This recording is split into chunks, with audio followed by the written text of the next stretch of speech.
और जैसे कि मैंने आप लोगों को प्रॉमिस किया था कि मैं शिम नॉइस पे एक वीडियो बनाऊंगा, उसका रिजोल्यूशन क्या है,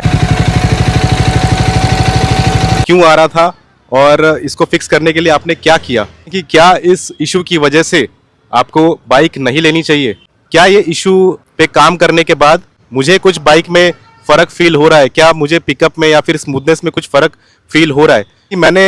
प्रोसेस क्या फॉलो किया था इस इशू को सर्विस सेंटर तक लेके जाने के लिए। So hello guys, welcome to my YouTube channel the roaming roads. So आज हम आए हैं ट्रायम्फ के सर्विस सेंटर। पीछे आप देख सकते हैं ट्रायम्फ